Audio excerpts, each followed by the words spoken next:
오늘 말씀의 제목은 열정과 배신은 동전의 양면, 이런 말씀입니다. 오늘 작품을 한번 보겠습니다. 그 순환의 파사드 중에 제가 이것도 그 성파밀리아 성당에서 사온 건데, 수비라치에 이 작품이 만들어지기 전에 스케치한 것입니다. 바자회 때 이것도 내놓을 겁니다. 여러분 사가시면 됩니다. 원가보다 조금 비싸게 사가시면 됩니다. 자, 그림 한번 보여주세요. 조각품. 제가 찍은 사진인데요. 그 파밀리아 성당에 보면 이 작품을 보면서 우리가 주의 깊게 보아야 될 부분을 베드로의 얼굴이라고 이야기합니다. 다른 작품하고는 조금 다르게 베드로의 얼굴과 이 몸을 선과 면으로 이렇게 표현을 하고 있는데, 베드로의 표정이 회한에 차 있는 표정이다, 이렇게 이야기를 하고 있고요. 저 그림의 작품의 왼쪽에 보면 여러분들에게 잘 보이지 않지만 3명의 여자들이 서 있습니다. 그리고 그 아래에 닭이 하나 있습니다. 여러분들은 별로 의문을 갖지 않고 성경을 읽을지 모르겠지만, 오늘 말씀에도 보면 베드로에게 어떤 여자가 이렇게 2여자가 나오고요, 3번째에는 어떤 사람이라고 되어 있습니다. 마가복음에 가서도 동일하게 어떤 여자가 그리고 어떤 사람이라고 되어 있는데, 누가복음에는 한 번 어떤 여자가, 그리고 2번째, 3번째는 어떤 사람이라고 되어 있습니다. 우리들에게 이런 의문이 들 수 있어요. 왜 성경은 다른가? 그런데 공간복음, 마태, 마가, 누가, 요한복음은 예수님에 대한 행적을 보았던 제자들의 기록인데요, 아마 우리들의 기억력이 똑같이 퍼펙트하게 일치하지는 않겠지만 저 상황을 분명하게 동일한 사람들이 보고 기록하고 있다라는 것을 우리들이 알 수 있습니다. 자, 오늘 말씀 가운데서 저는 베드로의 저 표정, 아마 수비라치라고 하는 그 조각가도 표현하고 싶었던 저 베드로의 표정, 후회를 안고 있는 그의 얼굴의 표정이죠. 후회하는 인생은 기쁨이 없습니다. 그리고 저 개인적으로 내 인생의 성공이다 라고 이야기할 수 있는 것이 있다면, 내 인생의 끝자락에서 야, 내가 그래도 후회 없이 살았다, 그러면 성공적인 인생이 아닐까요? 우리가 무엇을 이룬 것보다도 내가 후회함 없이 살 수 있는 그런 인생이면 참 좋을 텐데, 오늘 베드로의 삶에 큰 후회가 찾아왔어요. 그러니까 오늘 이 말씀을 듣는 우리들에게 후회할 거리가 있다면 이 베드로와 우리들의 삶을 이렇게 감정이입해서 이렇게 말씀을 들어도 좋겠고, 또 중요한 것은, 또 결론을 먼저 이야기하자면, 후회한 인생이었던 베드로에게 찾아오셔서 하나님께서 그의 후회를 더 큰 열정으로 바꾸어 주셨다는 거죠. 여러분들은 성경에 나타나는 베드로를 보면서 어떤 느낌이 드세요? 베드로가 어떤 사람이었을까요? 우리가 흔히 이야기하는 것처럼 그는 다혈질이었다. 아무튼 자기가 하고 싶은 일을 열심히 하는 사람이었던 것 같아요. 이게 성경에 나오는 이야기는 아닌데요, 아마 베드로가 그렇게 열심히 했던 이유 가운데 하나는 그가 예수님의 말씀에 집중하기보다는 때로는 말귀를 잘 못 알아들어서였을지도 모른다 그래요. 어떤 목사님의 설교에서 이런 이야기를 하더라고요. 예수님께서 12제자들을 모아놓고 이렇게 말씀하셨죠. 너희가 나를 따라오거든 자기를 부인하고 자기 십자가를 지고 나를 따를 것이니라. 그랬는데 베드로가 말귀를 잘 못 알아들었대요. 자기를 부인하고 그랬는데 늘자를 빼고 자기 부인하고, 그래서 성경에 보면 유일하게 베드로가 부인과 함께 사역을 했다. 또 이걸 또 그렇게 믿고 또 밖에 나가서 또 김병선 목사가 그렇게 말했던, 이러진 마시고, 아무튼 베드로의 성격에 대한 것을 이야기하는 거죠. 베드로가 이 통곡하는, 이 후회하는 이 모습을 바라보며 우리는 2가지를 생각하게 되는데, 첫 번째는 우리가 어떻게 하면 후회하지 않는 인생을 살 수 있을까? 중요한 일이에요. 2번째, 만일 우리가 인생을 후회하게 되었다면 그 인생을 포기하지 않고 우리를 다시 부르시는 하나님을 우리들이 어떻게 만날 수 있을까? 이것이 오늘 말씀의 초점입니다. 베드로가 오늘 예수님을 부인하는 장면이 나오는데요, 마태복음 26장 69절에 보니까 우리 같이 한번 볼까요? 베드로가 바깥들에 앉았더니 한 여종이 나와 이르되 너도 갈릴리 사람 예수와 함께 있었도다 하거늘. 한 여자가 나와서 베드로에게 이렇게 말하는 겁니다. 너 예수와 함께 있었다. 근데 이 말이 베드로의 배신의 시작입니다. 왜 베드로는 이 말을 듣고 예수님을 배신했을까요? 여러분, 성경에 보면 베드로가 예수님을 따라다니던 3년 동안 베드로가 얼마나 자랑스러워했습니까? 예수님 앞에 늘 앞장서서 예수님과 함께 다녔고, 막 사람들이 많은 군중이 막 예수님께 몰려올 때 베드로가 이렇게 하면 안 됩니다, 떨어지세요, 애들은 가라, 막 이러면서 막 잘난 척하고 했던 베드로. 그러니까 예수님이 기적을 행하시고 병자들을 고치시고 하는 이런 와중에서 베드로는 예수님이 너무너무 자랑스러웠던 거예요. 그런데 오늘 한 여인이 베드로에게 나와서 내가 예수님과 함께 있었도다라고 말을 하는데, 더 이상 예수님이 자랑스럽지 않은 거죠. 예수님이 그의 인생에 수치스럽게 느껴진 거죠. 말씀을 준비하면서 그런 생각이 들었어요. 우리는 잘 나가는 자식, 잘된 자식을 얼마든지 자랑할 수 있어요. 내 자식이 이렇게 됐어, 내 자식이 이런 대학 갔어. 자녀된 입장에서 우리 부모님이 잘 되고 유명한 분, 우리의 어머니가 누군지 알아? 우리 아버지가 어떤 사람인지 알아? 얼마든지 자랑할 수 있어요.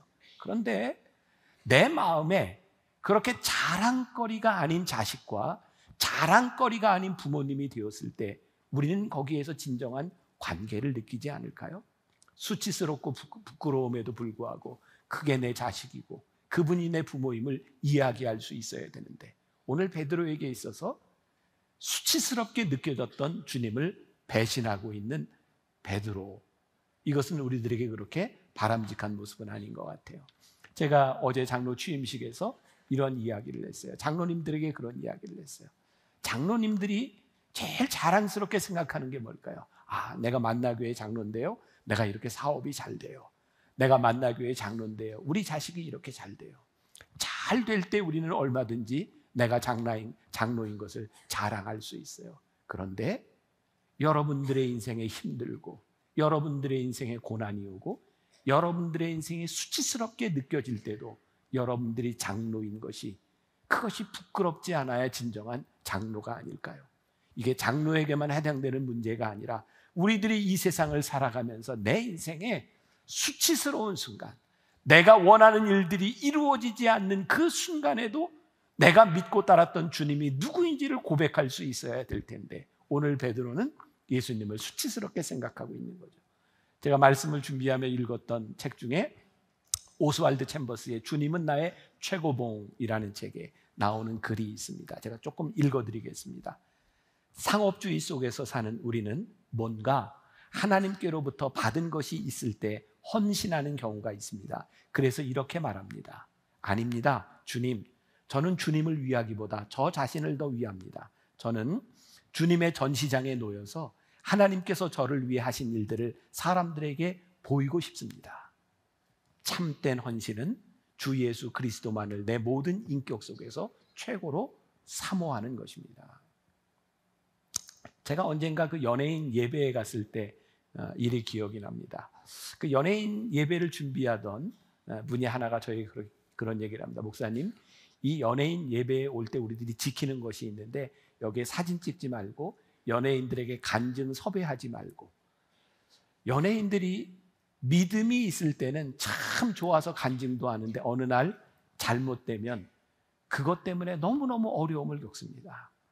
그때 제가 이런 이야기를 했어요. 우리의 인생을 살다 보면 잘 될 때도 있고 잘못될 때도 있고 영광스러울 때도 있고 수치스러울 때도 있지 않겠습니까? 그런데 우리의 믿음은 영광스러울 때만 나타나는 것이 아닙니다. 우리의 인생의 밑자락에서, 우리의 인생의 위기 가운데서도 우리의 믿음이 나타나야 되는 것인데, 우리들은 우리의 열정과 우리의 생각을 가지고 예수님을 배신할 때가 참 많은 것 같아요. 지난해 제가 보았던 조선일보의 Y라고 하는 섹션에 우리가 잘 아는 춘원 이광수에 대한 기사가 실렸더라고요. 여러분, 춘원 이광수 하면 뭐가 생각나나요? 친일? 어떤 말이 생각나세요? 우리나라 현대문학의 아버지? 이 춘원 이광수가 1922년에 민족 개조론이라고 하는 글을 썼을 때 그걸 보고 분개했던 한 청년이 춘원을 찾아갑니다. 당신이 어떻게 이런 글을 쓸 수 있습니까? 그리고 이야기를 하다 깜짝 놀랐대요. 춘원의 마음 가운데 나라를 사랑하는 마음이 있더라는 거예요. 그리고 실제로 1919년 3월 1일 만세운동이 일어나기 전에 2월 8일 28 만세 운동이 이미 일본에서 있었습니다. 그때 그 글을 작성한 사람이 춘원 이광수입니다. 여러분, 만세 운동의 독립 선언서를 먼저 작성한 사람이 춘원 이광수입니다. 그런데 22년에 민족 개조론을 썼고요. 분개했던 청년이 찾아가서 어떻게 당신이 이럴 수 있느냐고 이야기를 했는데, 춘원은 자기 나름대로 나라 사랑하는 마음이 있었다는 거예요. 결국 1940년 태평양 전쟁이 일어났을 때 춘원은 결정적으로 내선 일체를 주장하면서 친일을 하게 되죠. 그리고 전쟁이 끝나고 난 다음 광복이 된 이후에 반민특위에서 춘원 이광수는 이렇게 주장을 합니다. 나는 민족을 사랑했다. 그리고 우리는 해방될 수 없을 것이라고 생각했기 때문에 우리가 이 상황에서 우리 민족이 잘 되는 길은 이것이었다. 여기에서 이야기하는 포인트가 다시 춘원을 재조명하든 어쩌든 뭐 여러 가지 포인트가 있겠지만, 우리들에게 정말 중요한 것은 내가 가지고 있는 열정, 그 열정으로 인하여 우리는 얼마든지 배신할 수 있고 우리들이 가지고 있는 열정이 얼마든지 잘못될 수 있다는 거예요. 베드로는 왜 그렇게 놀라운 열정을 가지고 예수님을 따라갔음에도 불구하고 그는 왜 배신자가 되었는가? 여러분, 열정이라고 하는 enthusiasm이라고 하는 영어의 이는 아내라고 하는 뜻이고요. enthusiasm, 그 말은 theos, 하나님이라고 하는 뜻을 가지고 있어요. 우리의 열정이 하나님 안에 들어있지 않으면요, 우리는 내 마음에 들지 않는 우리의 열정으로 얼마든지 하나님을 배신할 수 있어요. 저는 이렇게 정치 얘기를 많이 하는 사람은 아니지만 우리 민족, 지금 우리 현실을 바라보면 참 가슴 아픈 게 그런 거 아니에요? 반공의 논리, 친일의 논리, 적폐에 대한 논리, 모든 사람들이 다 동일한 마음을 가지고 있어요. 우리는 나라를 위해서 한다는 거예요. 우리는 나라를 위한 열심을 가지고 있는데 왜 그것 때문에 우리는 서로 미워하고 아파하고 이 역사가 끊어지지 않는가?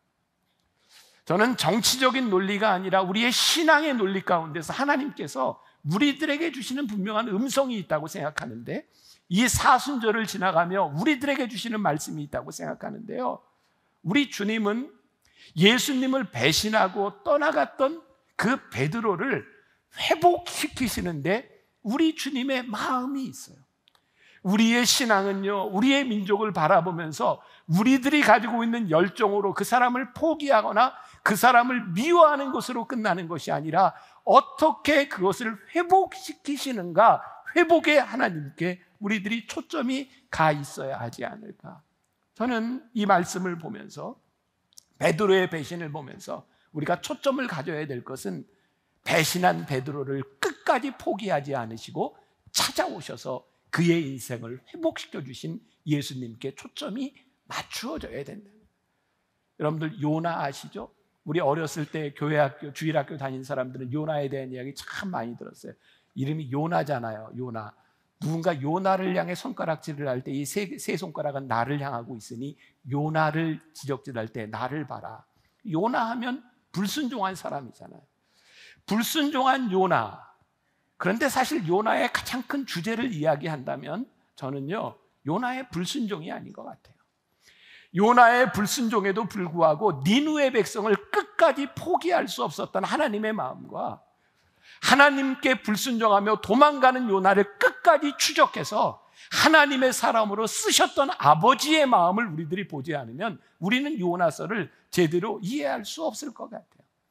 우리의 열정, 그것이 어디로 향하는가? 아마 베드로에게 있어서 그의 열정이 하나님 아버지의 마음과 달랐을 때, 그가 주님을 배신했다면, 제가 열정과 배신은 동전의 양면이라고 했는데, 베드로가 거꾸로 십자가에 못 박혀 죽을 수 있었던 가장 큰 이유 가운데 하나는요, 그의 배신했던 그 일이 너무 마음 아파서 그것 때문에 통곡하고 울을 수 있었던 그 베드로의 아픔 때문에 베드로의 배신이 또 다른 열정으로 그의 인생을 바꾸어 놓았다고 생각해요.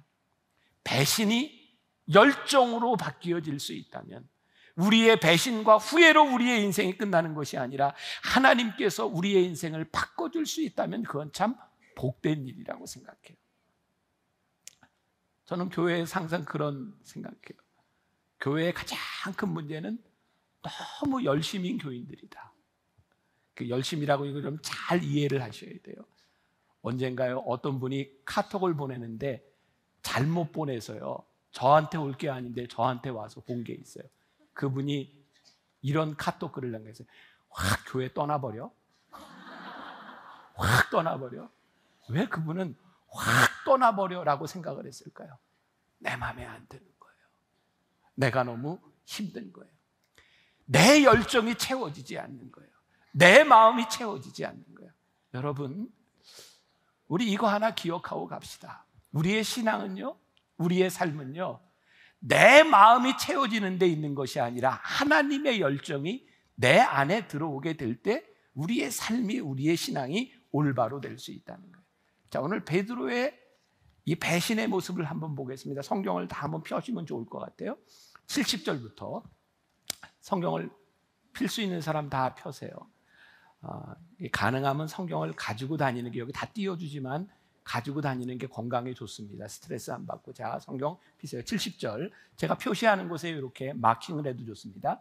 베드로가 모든 사람 앞에서 부인하여 이르되, 여기에 한번 표시를 해서 부인하여 이르되 나는 내가 무슨 말을 하는지 알지 못하겠노라 하며, 71절 앞문까지 나아가니 다른 여종이 그를 보고 거기 있는 사람들에게 말하되 이 사람은 나사렛 예수와 함께 있었도다 하며, 72절 베드로가 줄치세요. 맹세하고 또 부인하여 이르되 나는 그 사람을 알지 못하겠노라 하더라. 73절 조금 후에 곁에 섰던 사람들이 나와 베드로에게 이르되 너도 진실로 그 도당이라 내 말소리가 너를 표명한다 하거늘. 자, 74절에 줄치세요. 그가 저주하며 맹세하여 이르되 나는 그 사람을 알지 못하노라 하니 곧 달기 울더라. 여러분들은 이 말씀을 어떤 의무를 가지고 보시는지 모르겠어요.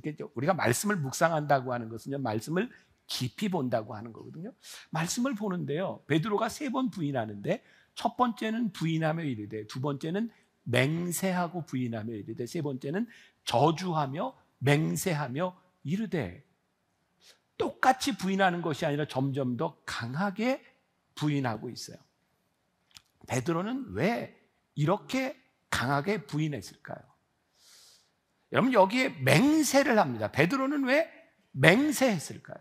자, 세 번째 베드로가 저주하고 맹세하며 이르되라고 할 때 세 번째 사람이 뭐라고 이야기하냐면, 사람들이 나와서 베드로에게 이르되 내 말소리가 너를 표명한다 하거늘, 그렇게 이야기를 하는데, 영어 성경에 보면 내 말소리가 너를 표명한다고 하는 말이 뭐냐면 액센트, 말에 액센트가 있다는 거예요. 여러분, 예수님의 고향이 어디였어요? 베들레헴에서 태어나셨지만 예수님은 갈릴리 근처 나사렛에서 사셨어요. 그리고 베드로도 갈릴리 사람입니다. 그러니까 예수님과 베드로가 말하는 액센트, 억양은 거의 같을 겁니다. 이것 때문에 흥분하지는 않았을 겁니다. 제가 생각하기에 지금 사람들이 내가 말하는 것을 보니 내가 예수님과 같다라고 말했던 것은 단순히 액센트를 말하는 것이 아니라, 내가 말하는 어투에 대한 문제가 아니라 내가 말하고 있는 그 생각들, 네가 말하는 모양들을 보니 예수의 흔적이 드러난다, 지금 그 얘기를 하고 있는 것 같아요. 예수님이 십자가에 달려 돌아가시는 순간에 예수님과 다녔던 3년의 그의 인생의 황금기가 수치스럽게 느껴지는데, 지금 너에게서 예수의 냄새가 난다라고 했더니 베드로가 맹세하고 저주하고 부인하며 가로되 나는 그를 알지 못한다. 그의 삶에서 예수의 흔적을 지우려고 하고 있는 거예요. 여러분, 성경에 보니까 율법 시대에는요, 너희들이 맹세하고 맹세한 것을 지키라고 되어 있는데, 예수님께서는 너희들 도대체 맹세하지 말라고 말씀합니다. 저는 왜 예수님께서 우리들에게 맹세하지 말라고 말씀하셨을까? 율법과 다르게 예수님은 우리의 본성을 아시는데요, 우리들이 맹세하고 지킬 수 있는 능력이 우리들에게 없습니다. 그러니 맹세하지 말라는 거예요. 여러분, 그리고 가만히 우리를 보니 맹세할 때 우리는 어느 때 맹세를 하냐면, 내가 뭔가 자신이 없거나 두려울 때 그것을 커버하기 위해서 우리는 맹세합니다. 이거 내가 맹세하는데, 그것은 두려움의 모습입니다. 만일 우리가 하나님의 뜻대로 진실되게 살아간다면 우리들에게 맹세는 필요 없습니다. 왜? 말씀대로 살아가면 되는 겁니다. 그런데 베드로가요, 지금 두려워서, 그의 인생이 무섭고 두려워서 그는 두려움에서 지금 맹세하고 저주하며 말하고 있는 겁니다. 그때 저주하고 맹세하며 이럴 때 닭이 울었다. 다시 한번 그 작품을 한번 볼까요? 제가 베드로의 표정을 제대로 보아야 된다라고 이야기를 했어요. 여러분들은 저 표정에서 뭐가 느껴지나요? 너무 아프고 쓸쓸하고 후회스러운 그의 인생이 느껴져요. 저 옆에 닭이 울고 있어요. 닭이 울고 있다는 이야기는 날이 밝았다는 얘기입니다. 날은 밝았는데 베드로의 인생은 그렇게 밝지 않았어요. 그의 인생이 후회스러웠어요. 74절과 75절을 제가 메시지 성경으로 다시 한번 읽어드립니다. 그러자 베드로는 너무 두려워서 저주하며 말했다. 나는 그 사람을 모르고. 바로 그때 수탉이 울었다. 베드로는 수탉이 울기 전에 내가 나를 3번 부인할 것이다 라고 하신 예수의 말씀이 생각났다. 그는 밖으로 나가서 하염없이 흐느껴 울고 또 울었다. 제가 어제 장로님들 취임식에서 그런 얘기했어요. 장로님, 울 수 있는 장로님이 되세요. 베드로가요, 예수님의 말씀이 생각나서 밖에 나가서 하염없이 울었다. 이 말씀에 제가 은혜가 됐어요. 우리가 잘 알고 있는 예수님의 제자 중에 2명의 배신이 성경에 나오잖아요. 유다는 예수님을 은 30냥에 팔고, 그게 너무 마음에 괴로워서, 예수님이 십자가에 달리시는 게 너무 마음 아파서 그는 자기 일에 책임을 지려고 밖에 나가서 목매달아 죽습니다. 그런데요, 베드로는 내가 닭이 울기 전에 3번 울기 전에 내가 나를 3번 부인하리라 라고 하는 그 말씀이 생각나서, 그게 너무 마음이 아파서, 예수님 십자가에 달려 돌아가시는 게 그게 너무 마음 아파서 밖에 나가서 하염없이 울었다. 베드로가 통곡했다. 오늘 우리들에게 필요한 것, 눈물 있는 인생을 살아가는 것, 하나님 앞에서 우리들이 후회할 인생을 살았을 때에 내 힘으로 해결하려다 끝내는 인생이 아니라, 하나님, 제 인생이 너무 비참하고 제 인생에 너무 실수가 많고 하나님, 내 인생이 내 문제로 해결이 되지 않으니 하나님, 저 어떻게 하면 좋습니까? 하나님 앞에서 하염없이 눈물을 흘리며 통곡할 수 있었던 그의 인생을 하나님께서 바꾸어 주신 거예요. 누가복음 20장 61절에 보면, 마태복음에는 나오지 않지만 베드로가 3번째 예수님을 부인할 때 예수님께서 베드로를 바라보시며 베드로의 눈빛과 예수님의 눈빛이 만났어요. 3번 예수님을 부인하며 부끄럽고 수치스러운 베드로를 바라보면 예수님의 눈빛은 연민의 눈빛이었어요. 그래, 내가 참 마음 아프구나, 내가 참 불쌍하구나, 내가 그럴 수밖에 없구나. 예수님이 베드로를 증오의 눈으로 바라보신 것이 아니라 아픈 연민의 눈빛으로 베드로를 바라보셨어요. 우리들의 연약함은요, 후회할 수밖에 없는 우리의 연약함은 후회로 인생이 끝나는 것이 아니라 그것 때문에 우리를 붙잡아 주시고 우리를 다시 한번 불러주시는 하나님을 경험하고 그 하나님을 체험할 수 있는데 우리의 인생의 소망이 있는 거예요. 오늘 제가 여러분들에게 말씀드리려고 하는 것, 예수님을 부인해도 괜찮다, 그것이 아니라 부인한 우리를 절대로 포기하지 않으시는 하나님을 바라보라는 거예요. 베드로가 통곡하며 울었고 예수님은 십자가에 달리셨어요. 베드로는 옛 생활로 돌아가서 그는 고기를 잡는 어부가 되었어요. 우리가 잘 아는 말씀이죠. 부활하신 예수님께서 요한복음 21장에 갈릴리 호숫가에 찾아오셨어요. 그리고 베드로에게 물으시죠. 요한의 아들 시몬아, 내가 나를 사랑하니? 베드로가 대답하여 예, 제가 주님 사랑합니다. 2번째 물으셨어요. 요한의 아들 시몬아, 내가 나를 사랑하니? 예, 제가 주님 사랑합니다. 3번째 예수님이 물으셨어요. 요한의 아들 시몬아, 내가 나를 사랑하니? 막 그 순간 예수님을 3번 부인했던 자기 모습이 생각나서 베드로는 참 많이 부끄러웠을 것 같아요. 그래서 예수님 사랑합니다 이렇게 대답 못해요. 3번째 물음에 베드로가 이렇게 대답하죠. 예, 주님 아시잖아요. 주님 아시잖아요. 제가 주님 배신하지 않는다고 했지만 제가 마지막에 주님 배신했던 저의 연약함을 주님 아시잖아요. 그랬더니 예수님께서 요한복음 21장 18절에서 이렇게 말씀하세요. 우리 같이 한번 봉독해 봅시다. 내가 진실로 진실로 내게 이르노니 내가 젊어서는 스스로 띠띠고 원하는 곳으로 다녔거니와 늙어서는 내 팔을 벌리리니 남이 내게 띠띠우고 원하지 아니하는 곳으로 데려가리라. 이거 우리가 좀 아는 말씀이죠. 베드로야, 네가 나 사랑한다 그랬지? 내가 젊어서는 네 맘대로 살았지만 내가 나이 들어 늙어서는 네 맘대로 살지 못해. 그러니까 내 팔을 벌리리니. 베드로가 마지막에 내 팔을 벌린 채로 십자가에 거꾸로 매어 달려 죽잖아요. 이제는 내가 원하는 대로 사는 것이 아니라 내가 너 쓸 거야. 지금 그 말씀입니다. 그런데요, 베드로가 예수님의 이 말씀을 듣고요, 21절과 22절에 보면 참 이해할 수 없는 이야기를 합니다. 제가 읽어드립니다. 21절 보세요. 이에 베드로가 그를 보고, 그는 누구냐면 요한입니다. 그를 보고 예수께 여짜오되 주님, 이 사람은 어떻게 되겠습니까? 지금 뭐라고 얘기하냐면 예수님이 심각하게 요한의 아들 시몬아, 내가 나를 사랑하니? 3번 물으셨고, 예, 제가 주님 사랑합니다. 그랬더니 예수님께서 그래, 이제 내가 원하는 대로 사는 것이 아니라 내가 너를 쓸 거야. 그렇게 말씀하셨는데 베드로가 예수님, 얘는요? 그렇게 얘기하고 있는 거예요. 얘는요? 참 신기하지 않아요? 지금 예수님과 심각한 관계 속에서 내가 나를 사랑하냐고 물으시고 내가 주님 사랑합니다. 주님이 소명자로 부르셨는데 얘는요? 그랬더니 예수님이 22절에서 이렇게 대답하세요. 예수께서 이르시되 내가 올 때까지 그를 머물게 하고자 할지라도 네게 무슨 상관이냐? 너는 나를 따르라 하시더라. 무슨 말씀이세요?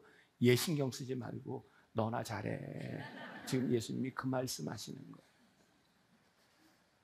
우리의 삶을 참 후회하게 만들고요, 우리를 힘들게 만드는 것은요, 하나님과 나와의 관계가 아니더라고요.